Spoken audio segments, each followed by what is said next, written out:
this. I think the displacement happened with the handshake, and therefore it is much more of a political dynamic rather than a policy dynamic.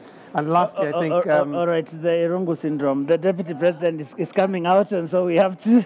Yes, okay, let's go to Ken Morethi and just see. We didn't quite get to down to the real manifesto issues.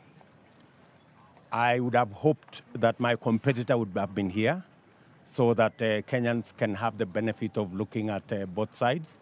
Unfortunately, and it is understandable, that there is only one plan in this election, the Kenya Kwanza plan. The other side have sketches, and that's why they are not here.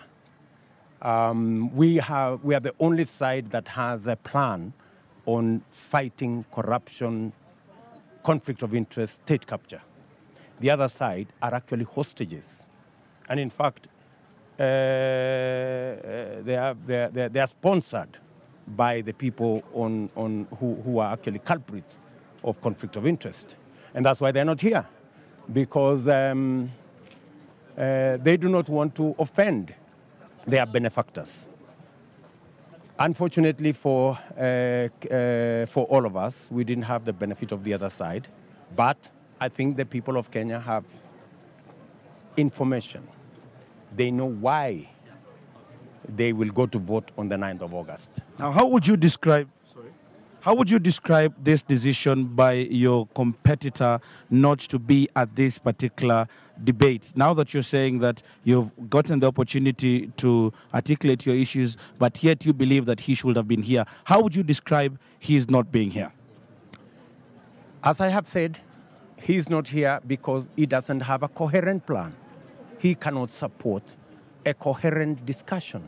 He cannot sustain a debate on issues because even in the public space, the only conversation is about the Kenya Kwanza manifesto. There is no conversation on the other side because there is none. They don't have a plan. The other issue is my competitor is running away, literally, from any discussion on matters corruption, matters conflict of interest, matters state capture, because they sponsor him. And everybody knows that he's a project. In fact, nobody knows who the real candidate is. Maybe when you people send the invitation, you didn't specify. I think there must have been a problem as to who you had invited to come to this debate, whether it was the real candidate or the project. Well, also there was the appearance that was made by Mr. Waihiga Mwaure, and he actually debated and took issue with a number of the number of issues that have been there, and also presented his manifesto. What would you say about the other candidates that you're running with now that you've enumerated more about Raila Odinga? Well, I did not listen to the discussion with Mwaure, so I don't want to really get into that. But I think the people of Kenya have a choice. I mean, I'm sure they've listened to him, they've listened to all the other candidates, and the people of Kenya will make an informed choice on the 9th of August.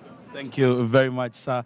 That is UDA presidential candidate Dr. William Ruto saying that this time round he believes that he has articulated his issues, but he believes he would have been given more time to articulate now that he says that there are some issues that they believed that have not been asked. But he has described Raila Odinga, and he is not showing up for this debate, as running away from the real issues, running away from the debate, actually going as far as insisting that we as media might have sent the wrong invite, insisting that he is someone's project. But right now, I'll take it back to you, Joe, for the panel discussion and probably to get deeper into what Dr. William Ruto has said at this particular exit press conference. Very well. Ken Morethi, thank you very much. And very quickly, Houghton, I promise you there'll be no interruption this time. There's no one coming, there's no one leaving. Please finish your thoughts. So my thought